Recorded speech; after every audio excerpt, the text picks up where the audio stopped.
Hey, interpreters, it's been a while. It's been a while. But you know what? I had to come on here and say something because in my state, the state of Maryland, they just released the State Board of Sign Language Interpreters just released some new regulations.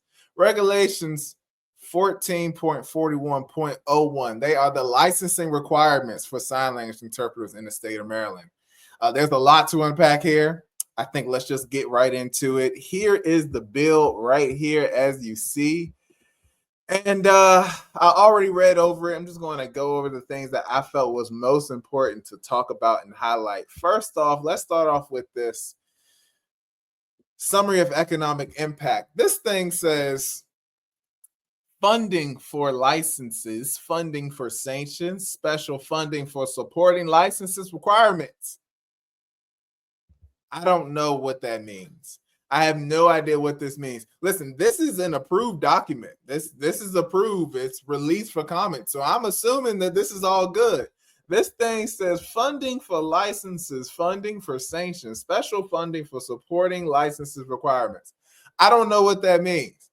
Basically, money for licenses that I put on to, I can't even explain it. It doesn't make sense. Off to a great start. Of course. Then you go ahead and look. Let's scroll in a little bit more, actually. Then you go ahead and you look at this chart. Now, look, I'm a constituent, so I'm just reacting to what I see. And this chart, the revenue and expenditure chart, the only agency that's going to be profiting is the Governor's Office of the Deaf and Hard of Hearing. I'm talking about they taking a whopping $144,179 net positive. Literally, no one else benefits. No one else gets nothing. None. How selfish of a move. What's the point of getting all this money? That's what this looks like. It's just a money grab. And I know that this right here, let me make it bigger. I know that this right here looks like it's a title, but it feel right. The cost is a negative, and that is a magnitude cost that we're going to be paying $144,000. And then y'all go ahead and just say it again, clear as day down here, just so you can make sure that we know. And what does it say?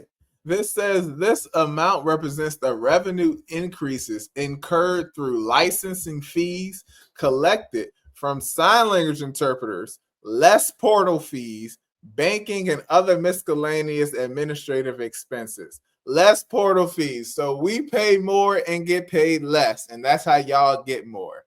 Hey, it sucks to suck, doesn't it? All right, moving on to it. So the individuals that will be impacted, the impact individual with disabilities is going to be the deaf, blind, and hard of hearing. I'm probably going to revisit this because this isn't the only people that's going to be impacted. But all right, I want to go back up because one thing that this says is that this could impact interpreter agencies and freelance interpreters. This is the crap that I don't be liking. Bills just be putting in vague verbiage and be lying straight to our faces. What you mean it could impact? Son, you taking $144,000. It will impact something. Ain't no could. See, that's how they try to get you. Talking about it could impact. They know exactly what they're doing. Moving on. This goes ahead and it talks about all the definitions throughout this whole bill, what it's saying. It's a lot of verbiage like this. I'll spare you all the boring verbiage. But then you get down to licensing required, okay?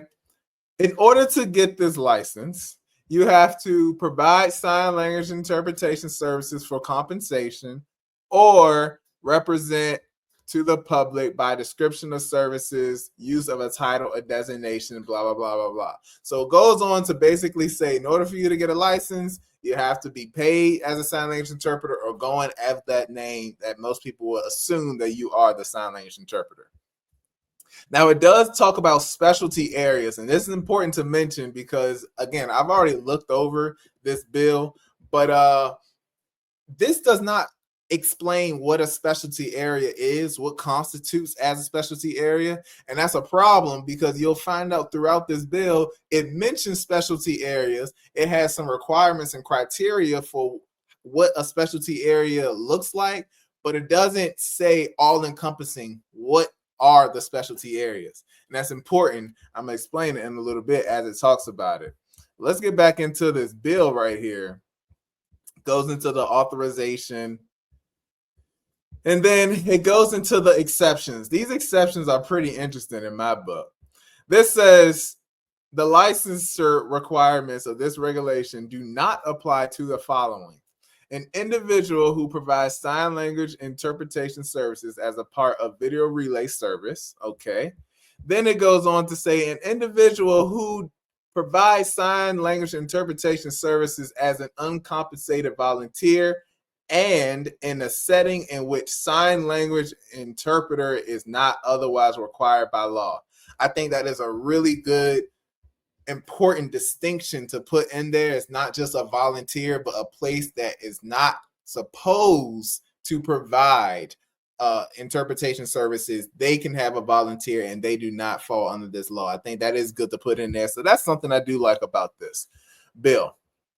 The next exception is an individual who does not provide sign language interpretation services in the state for more than 80 hours each calendar year if the individual self-certifies the eligibility or they notify the board 10 days after completing the assignment. Let me explain what this means.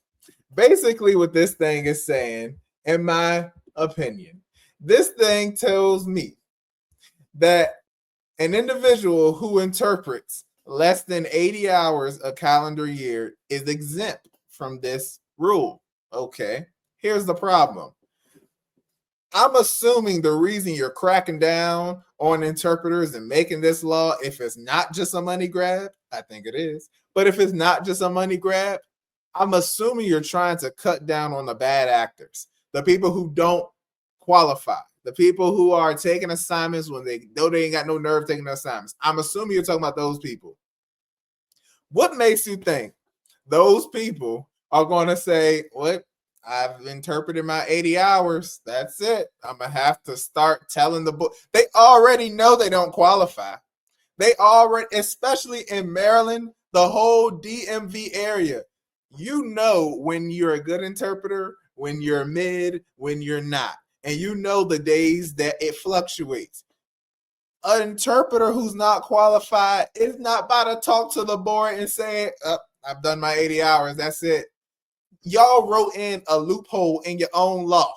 This just don't make no sense. No sense. I don't get it. All right, then. Moving on. It goes in to talk about how it's non-transferable, how you got to notify them if anything's changing with you. All that's boring stuff. I'm going to go ahead and skip. Here's the next thing. In order to get the license, the general license qualifications, okay, you have to have a valid nationally recognized certification from one of the following organizations at the required level: the BEI Basic, the NAD at level 3 or higher, which is currently discontinued, but if you have that, you can use it, and then the RID, the national certification. Here is my problem. What did you guys add of value? You added nothing of value. All you did was make yourself a middleman. You added nothing. You said in order for me to get certified in the state of Maryland, in order for me to get licensed in the state of Maryland, I have to go to 3 other tests, 3 other organizations, get their approval, and then you'll give me a license. Ain't that some bull? I'm talking about all you said was, you know what?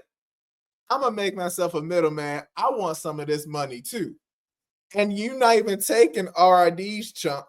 You're not taking the BEI's chunk. No, you just say, I like how y'all getting money. Interpreters, give me some of that too. You added zero value to this. Why don't you come up with your own test. At least if Maryland came up with his own test, it can have its own licensure. It has its own thing. I can respect that. You did nothing. All y'all did was create a bill to take more money and leech off of somebody else's thing. That's why this is some BS. This thing also says individuals who hold a license to provide sign language services for the general community may not provide any sign language interpretation services in a specialty area unless permitted under these regulations. That is why I said the specialty area is a problem, because it doesn't define what the specialty area is. Later on in the bill, it talks about how education is a specialty area, how medical is a specialty area. Those are the two that they mention. I don't know if other places are constituted as specialty areas, but it does explicitly mention two in this bill. So you're telling me that an interpreter, whether I'm a nationally certified interpreter and BEI basic and EIPA, and it doesn't matter, I cannot interpret in the educational field or the medical field, even with the general Maryland licensure. I just can't do it. I have to go again and get a specialty licensure on top of the general to be able to do at least those two areas. I think that is crazy. Moving on. It's also about a provisional license. To have a provisional license, you have to be 18 years or older. You have to have a high school diploma or equivalent. And then you have to pass the written version of either of these two tests. Okay. That is for general. Remember, general and specialty is different. This is where it starts to talk about one of the specialties, because it's talking about the educational. It's saying to qualify for a provisional license to provide sign language interpretation services for the educational or school setting, the individual shall be 18 years or older, high school equivalent, high school diploma or equivalent, and then you have to have passed the RID Ed K through 12. I don't know if they still administer that. And then you have to pass the EIPA written and obtain a 3.7 on the performance for either ASL or the PSE. So I'm assuming for Maryland that you the requirement is 4.0 or above, because if you did the EIPA and you passed the written and then you got 3.7 on the actual interpretation part of the test, I mean, why would you still have a provisional? The only thing I can assume is maybe in Maryland you have to have a 4.0 or above to interpret per the EIPA guidelines. That's the only thing I can think of. Okay, then moving on to this. The only thing inside these restrictions, I didn't find nothing of too much that would be interesting to say, but these are restrictions to what you can and cannot do. So it definitely is worth you to read over for sure. But the one thing I did found that was important out of this is that a provisional license is valid for 3 years of the date of issuance. So I thought that was important for sure. And then it goes with our requirements. But, I would say the reason why I'm thinking that this is not important, I can't even click on it. The reason why I'm saying that this is not important is because I got to have CUs and all that stuff for my certifications anyway. So y'all ain't saying nothing new. Y'all ain't adding nothing new. Dang. All right. Going on to the agencies. While I'm talking about agencies, let me go ahead and make this caveat too. I have talked to at least 3 different agency owners, and I asked them before I made this video, I just asked them, on average, how many assignments would you say that go unfilled? All of them said from 40 to 50%. It was in the range from 40 to 50% of assignments go unfilled. What this is doing is this is going to cause more assignments to go unfilled. I think that's pretty crazy. I think the 3 groups that you said, where is it at? Where is it at? at the top of here, right here, the 3 groups that you said are going to be impacted because it say impact persons with disabilities. That's why those are just there. That's true. They will be impacted. Also, in this area, deaf, blind, hard of hearing, persons with disabilities outside of those 3, they are in positions of power around here. They are making decisions. Everybody's going to be impacted by these new interpreter requirements now. Every single person. But I guess that's what y'all want, huh? So back to it. It goes talk about the agencies, consumer's choice. You can read on that. But here's the interesting part, and this is where I'll go ahead and start to end it now.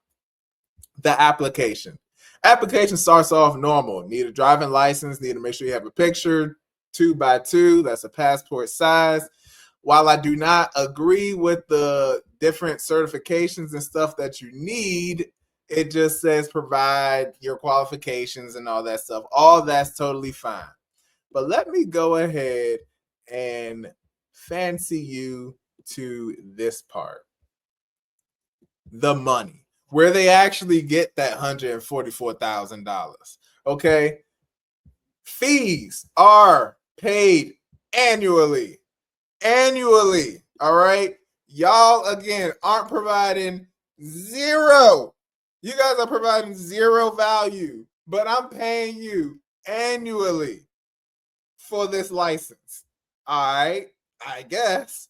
Then you go on the initial application, $150 for the general community, non-provisional. Then for the provisional, the initial is the initial license is $300. What? That don't even make sense. I didn't even notice that. That didn't even make sense. You telling me if I can work, I pay $150, but if I can't work, technically, I pay $300. I'm talking about kick a brother while they down. People on a provisional license gotta pay $300. I don't want to pay any of this money, but that don't make no sense. Provisional license $300, non-provisional $150. Y'all wow. That's all I can say. Y'all wow. But it gets better. Then it goes on to say for the specialty. Let me bring it up to make sure y'all can see it too. Okay. The specialty license is going to be $150. $150 for the 2-year specialty. This is crazy. And then, of course, you got reactivation fees, renewal fees, late fees. Y'all late. Y'all know how many town halls I don't been? I've probably been through a year of town halls. I ain't learned nothing about this thing. But I do know that it just kept getting pushed back. Where my $75? Y'all late? Man, this some bull right here. This some bull. I mean, that's all it really say. It goes on to say some other stuff, but I think I touched on the things that made me kind of feel like, oh, nah, I need to say something. All right. What I think is interesting here is that the State Board of Sign Language Interpreters, they are answering the big question. Which is more important? Poor access or no access at all? Which is more important? And it seems to the State Board of Sign Language Interpreters, it seems like no access at all is the answer. Because I already said there's so many assignments that go unfulfilled in this area specifically. In this area specifically, there's so many that go unfulfilled. Putting on these requirements, we have a lot of interpreters who do not fit these requirements as of yet. A lot of interpreters who can't afford to even pay this $300 to even try to go on. We got so many interpreters for that, right? So all you're going to do is just make it harder for interpreters to get in and provide the access. We're all here trying to provide access. I 100% believe in having standards for our field. I say, why don't we even take a page out of Virginia's book? Virginia has their own quality assurance screening. I'm not saying it's the best test in the world, but what I am saying is they have their own for their own so they can operate as their own. And they have levels to it. They have a lot better way to curate what interpreters go where. They have more control over it. They aren't just a middleman saying, I don't know. Y'all depending on RID. Y'all acting like RID didn't just have 95 CEOs back to back to back to back. You acting like they stable. What are you doing? You're messing with something that ain't going to end out good. That's what's going on. So that's my comment for this. If y'all agree with it, disagree, whatever you feels, put it down in the comments below. I'm going to try to make sure I'm coming more consistently from here on out, but I needed to get that off my chest. I'll see you on the next one. Hoorah.